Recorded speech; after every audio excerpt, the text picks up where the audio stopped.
Episode की शुरुआत में हम चाइल्ड एम्पेरर और वागमा को देखते हैं। वागमा चाइल्ड एम्पेरर से पूछता है कि यहाँ से निकलने के बाद तुम मुझे मेरे डैड तक लेके चलोगे ना। चाइल्ड एम्पेरर कहता है कि मैं तुम्हारे साथ उतनी दूर तक नहीं चल सकता, लेकिन ऊपर और भी हीरोज हैं जो तुम्हें प्रोटेक्ट करेंगे। वागमा कहता है कि वो हीरोज एस क्लास के नहीं है क्या। चाइल्ड एम्पेरर बोलता है कि तुमने मुझे फाइट करते देखा है ना, दुश्मन बहुत स्ट्रॉन्ग है, मुझे वापस जाकर अपने साथियों की मदद करनी है। मुझे उनकी चिंता है क्योंकि उन्हें साथ मिलकर काम करना नहीं आता, तो किसी को तो उन्हें लीड करना होगा। वागमा बोलता है कि तुम लीडर हो पर तुम तो बच्चे हो और वो सब बड़े हैं। चाइल्ड एम्पेरर कहता है कि अभी उस बारे में बात करने का समय नहीं है। वैसे मैं अपनी क्लास का भी मॉनिटर हूँ, पर मैं उतना स्कूल जाता नहीं। तभी उसे बाहर जाने का रास्ता दिख जाता है और वो वागमा से कहता है कि चलो यहाँ से बाहर निकलते हैं। ऊपर आके चाइल्ड एम्पेरर सबको बताता है कि मैं वागमा को सपोर्ट टीम के पास ले आया हूँ और हमारा रेस्क्यू मिशन पूरा हो गया है। लेकिन कोई भी दूसरा हीरो उसकी बात का जवाब नहीं दे रहा था। चाइल्ड एम्पेरर सोचता है कि मैंने सबको बताया तो था कि ट्रांसमीटर कैसे इस्तेमाल करते हैं। सेकिंगर कहता है कि हो सकता है वो सब लोग लड़ने में बिजी हों। तभी उसे ज़ॉम्बी मैन का मैसेज आता है और अमाई मास्क का भी, जो बोलता है कि ये मॉन्स्टर्स उतने भी खास नहीं हैं। पिग गॉड भी बोलता है कि अभी मैं अपना खाना पचा रहा हूँ। इसके बाद इन्हें एटॉमिक समुराई का मैसेज सुनाई देता है, जो बोलता है कि मुझे यहाँ एक बच्चा मिला है। जो सुन चाइल्ड एम्पेरर हैरान हो जाता है क्योंकि उसने वागमा से पहले ही पूछा था कि यहाँ पर उसके अलावा और कोई बंदी तो नहीं है और वागमा ने मना किया था। वागमा अब माफी मांगता है कि मैं खुद की जान बचाना चाहता था। चाइल्ड एम्पेरर अब बोलता है कि मुझे वापस नीचे जाना होगा। वो सपोर्ट टीम से कहता है कि वागमा का ध्यान रखे। सेकिंगर उसे कहता है कि तुम बहुत थक गए हो, तुम्हें वापस नीचे जाना चाहिए। हम यहाँ वागमा को बचाने आए थे और हमारा मिशन पूरा हुआ। पर चाइल्ड एम्पेरर उसे गुस्से से घूरने लगता है, ये जानते हुए कि एक और बच्चा नीचे फंसा हुआ है। ये लोग उसे छोड़ के नहीं जा सकते। बाकी सपोर्ट टीम भी उसके साथ चलने को बोलती है, पर चाइल्ड एम्पेरर कहता है कि उसकी जरूरत नहीं है। और एक हीरो सोचता है कि मुझे भी एक दिन एस क्लास के लेवल पे पहुंचना है। इधर एटॉमिक समुराई के सामने एक छोटा मॉन्स्टर आ गया था जिसका नाम है ब्लैक स्पर्म और इसका थ्रेट लेवल है ड्रैगन।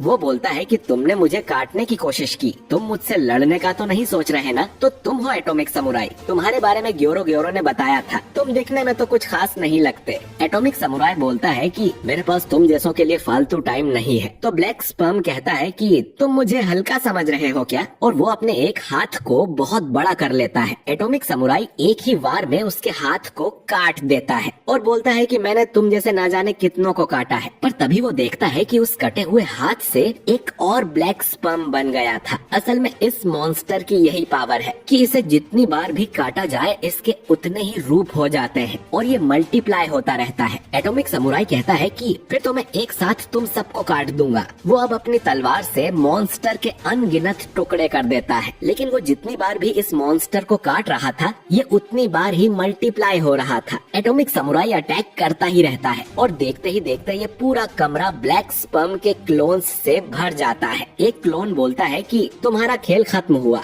और एक मुक्का एटॉमिक समुराई को मारता है, जिससे एटॉमिक समुराई की हालत खराब हो जाती है। उसे यकीन नहीं होता कि सिर्फ एक क्लोन में ही इतनी जान है और उसे इस मॉन्स्टर को हल्के में नहीं लेना था। वो सारे क्लोन्स अब एटॉमिक समुराई पर हमला कर देते हैं और उसकी धुलाई करने लगते हैं। वो कहते हैं कि ग्योरो ने इसीलिए मुझे तुम्हारे पास भेजा था क्योंकि तुम बस तलवार से लड़ते हो और मुझे जितना काटोगे मैं उतना ज्यादा हो जाऊंगा। एटॉमिक बोलता है कि ठीक है, फिर मैं तुम्हें दफना देता हूँ और वो ऊपर की छत इन क्लोन्स पर गिरा देता है। ये आवाज इधर ज़ॉम्बी मैन को सुनाई देती है और वो सोचता है कि पता नहीं बाकी लोग कैसे होंगे। तभी उसके पीछे होमलेस एम्पेरर नाम का मॉन्स्टर आ जाता है। इसका थ्रेट लेवल ड्रैगन है। ये बोलता है कि तुम्हें अपने साथियों की चिंता हो रही है क्या। ज़ॉम्बी मैन को यकीन नहीं होता कि ये मॉन्स्टर उसके पीछे कब आ गया। ज़ॉम्बी मैन कुछ करे उसके पहले ही होमलेस उस पर एक एनर्जी ब्लास्ट से हमला कर देता है और बोलता है कि शायद वो सब भी ऐसे ही मारे गए एक ही झटके में। कितनी शर्म की बात है। मैंने हीरो एसोसिएशन की वेबसाइट चेक की थी और सारे एस रैंक हीरोज को मैं अकेला ही मार सकता हूँ। पर तभी वो देखता है कि ज़ॉम्बी मैन वापस रीजनरेट हो गया था और वो कुल्हाड़ी से होमलेस पर अटैक करता है, लेकिन होमलेस वापस ज़ॉम्बी मैन के सिर को ब्लास्ट कर देता है। तभी एक गोली होमलेस की तरफ आती है, लेकिन अपनी एनर्जी से वो उसे भी रोक लेता है। ज़ॉम्बी मैन अब अपने पास से एक गन निकालकर शूट करता है, लेकिन होमलेस बड़ा सा एनर्जी ब्लास्ट कर सब कुछ तबाह कर देता है और बोलता है कि तुम कैसे हीरो हो जो मरने पर भी हार नहीं मान रहा। ज़ॉम्बी मैन कहता है कि मुझे किसी आर्मर या शील्ड की जरूरत नहीं है, न ही मेरे पास कोई सुपर पावर या बड़े हथियार हैं। बस मेरी एक खासियत है कि मैं मरता नहीं।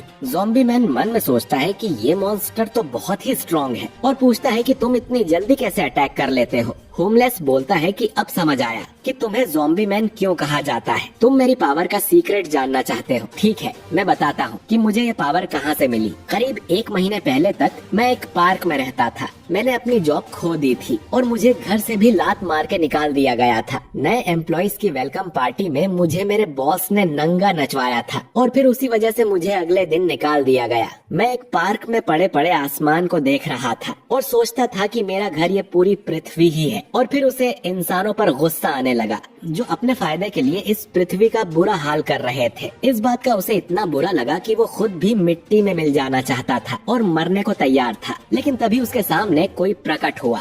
ये गॉड था। गॉड ने कहा कि तुम सही हो, इंसान मूर्ख है, लेकिन इसके लिए तुम्हें मरने की जरूरत नहीं है। मैं तुम्हें अपनी पावर दूंगा और तुम जानते हो कि तुम्हें इस पावर से क्या करना है। यानी कि होमलेस एम्पेरर को ये डिवाइन पावर गॉड ने दी है, क्योंकि वो जान गया था कि इंसान पृथ्वी के लिए हानिकारक है और अब समय आ गया है कि वो पृथ्वी से इंसानों का नामो निशान ही मिटा दे। ज़ॉम्बी मैन सोचता है कि अरे यार, इसकी कहानी तो जल्दी खत्म हो गई, मैं पूरी तरह रीजनरेट भी नहीं हो पाया। वो उससे पूछता है कि तुम्हें कैसे पता कि वो आदमी सच में गॉड ही था? उसके पास कोई आईडी थी क्या? होमलेस बोलता है कि गॉड को पहचान की जरूरत नहीं होती और मैंने तुम्हारी बहुत बकबक सुन ली है। अब समय आ गया है तुम्हें मिट्टी में मिलाने का। खैर, दूसरी तरफ हम सैतामा को भी देखते हैं, जिसे बार बार धमाकों की आवाज आ रही थी और वो सोचता है कि इन सब में उसकी बिल्डिंग न टूट जाए। इधर हम देखते हैं कि कई सारे मॉन्स्टर्स पूरी प्रिजनर पे अटैक करने में लगे थे, पर उस पे कोई असर नहीं हो रहा था। पता नहीं इसका शरीर इतना मजबूत कैसे है। पूरी कहता है कि मैं दर्द में भी प्यार देखता हूँ, इसलिए मुझे कुछ नहीं होता और मेरी इस टेक्निक का नाम है एंजल हग।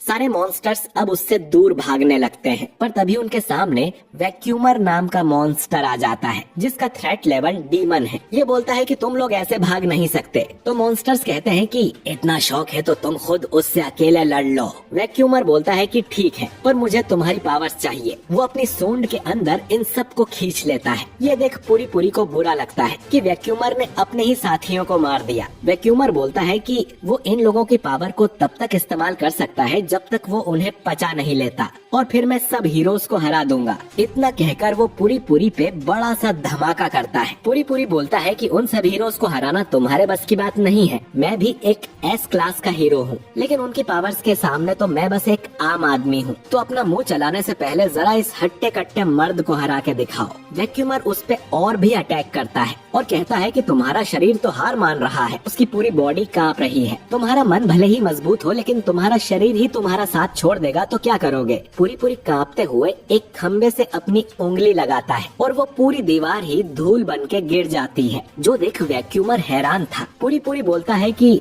मेरे लव ने एक नई स्टाइल को जन्म दिया है, जिसका नाम है वाइब्रेशन एंजल। वो अब भाग के आता है और वैक्यूमर पर मुक्के मारने लगता है और उसे खत्म कर देता है। वैक्यूमर के मरते ही उसके अंदर से वो सारे मॉन्स्टर्स बाहर आ जाते हैं जिन्हें उसने निगला था। कैटफिश मैन माइको को उठा के यहाँ से भागने लगता है। वो बोलती है कि हम भाग गए तो ग्योरो और ओरोची हमारे साथ क्या करेंगे? तो कैटफिश मैन कहता है कि किसे फर्क पड़ता है, वैसे भी इस तरफ कुछ बड़ा आ रहा है। उसे भूकंप जैसा कुछ महसूस हो रहा था। तभी पूरी को कुछ मॉन्स्टर्स की आवाज आने लगती है। ये उसी के जेल वाले साथी थे जो अब मॉन्स्टर बन गए हैं। वो सब एक साथ पूरी की धुलाई करने लगते हैं। मॉन्स्टर कहते हैं कि तुम्हारे बाद हम वापस उसी जेल में जाएंगे और वहाँ से तुम्हारे सभी दोस्तों और गार्ड्स को मार देंगे। वो उन सबको याद दिलाने की कोशिश करता है कि वो कौन है और वो उन्हें वापस ठीक कर देगा, पर तभी न्यान उसके पीछे आ जाता है और बोलता है कि एक बार कोई मॉन्स्टर बन जाए तो उसे वापस इंसान बनाना नामुमकिन है। वो पूरी को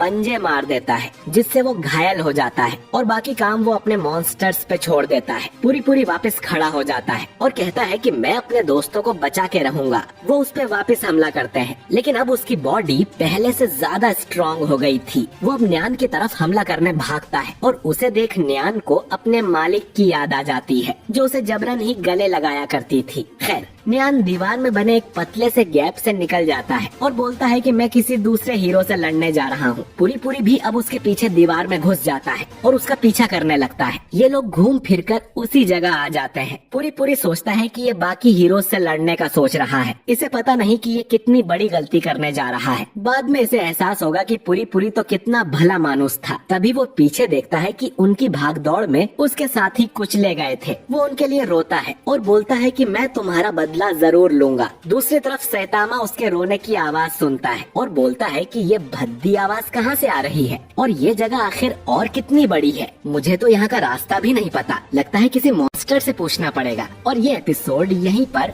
एंड हो जाता है। तो दोस्तों, आपको ये एपिसोड कैसा लगा कमेंट करके जरूर बताइए। वीडियो अच्छा लगा हो तो इसे लाइक और शेयर कीजिए। मैं मिलता हूँ आपसे बहुत ही जल्द अगले वीडियो के साथ। शुक्रिया।